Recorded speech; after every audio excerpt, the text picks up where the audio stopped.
Assalamualaikum warahmatullahi wabarakatuh sobat. Berjumpa lagi bersama Cah Ponorogo. Semoga kita semua masih dalam keadaan sehat walafiat, Allahumma amin.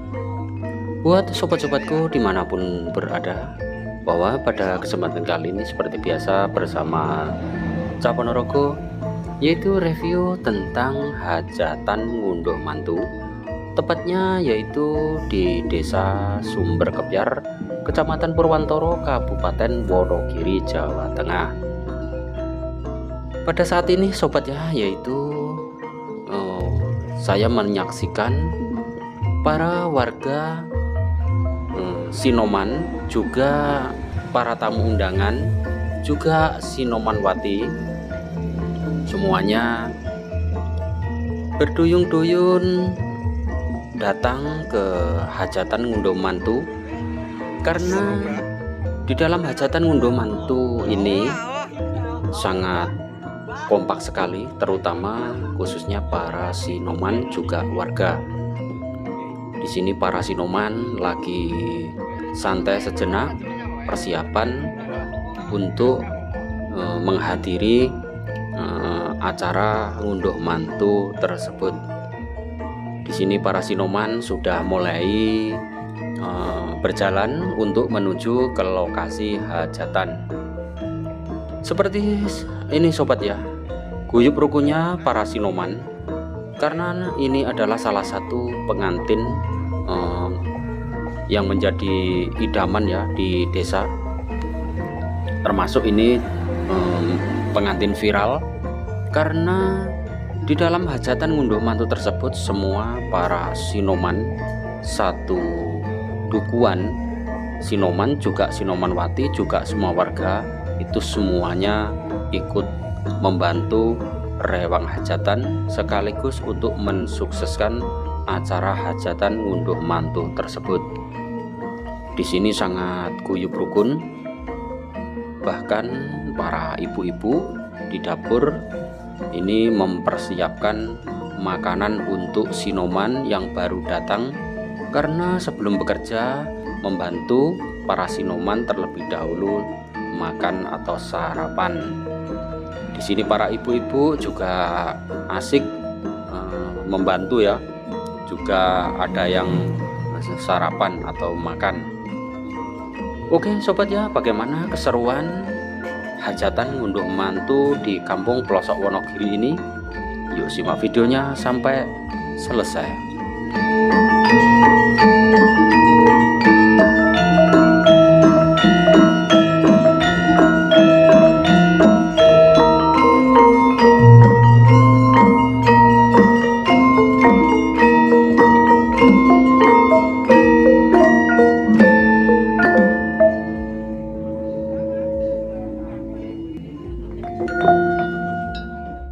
Selamat was katon tejane yen mbok prangkatan mancerang, aduh wiragane sinamangtan ambos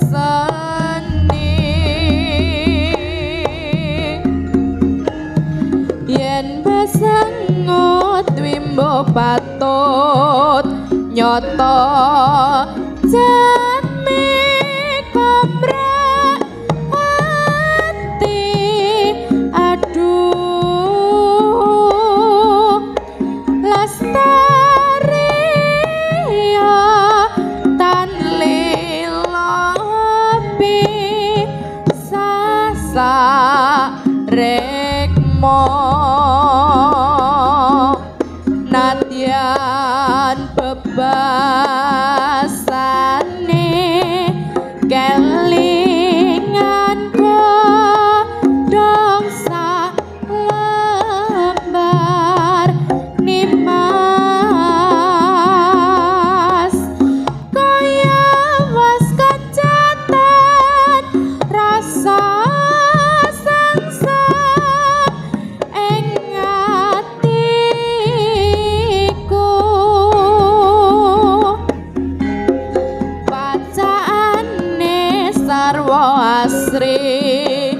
jrobatenku tansah kumur nimas wis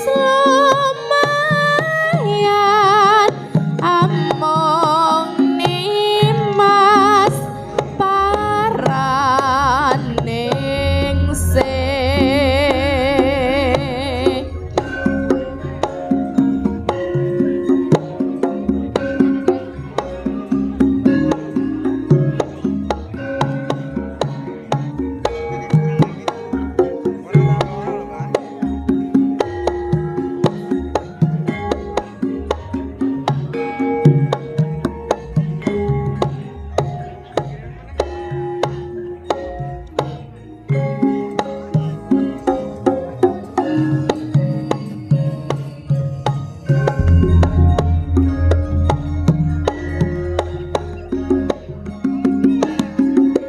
lamat was katon tejane yen mbok prangkatan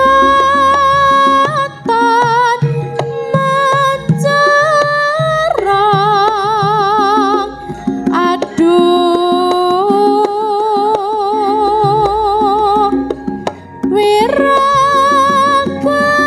wiragane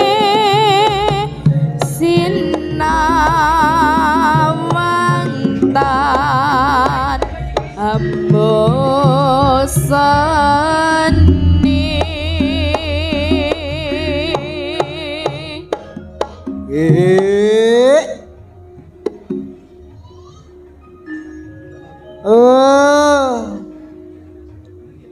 yen basengot wimbo patut nyoto jatmi kamrak ati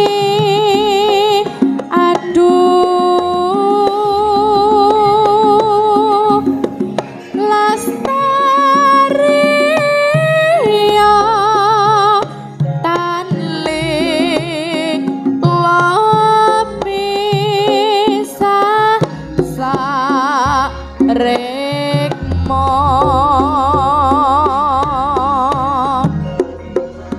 nadyan bebasane kelingan godhong salembar nimas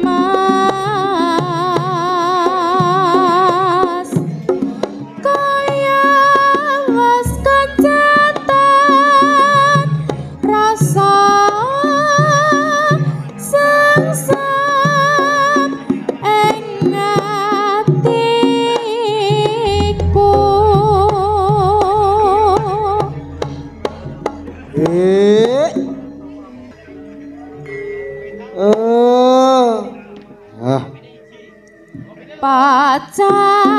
pacaane sarwa asri jrobatenku tansah kumur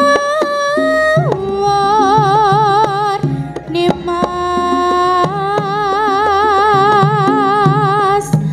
was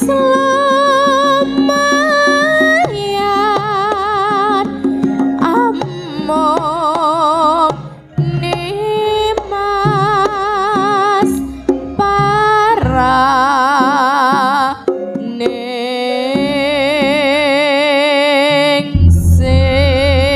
paraningsih Matur suwun Kadung Tresno.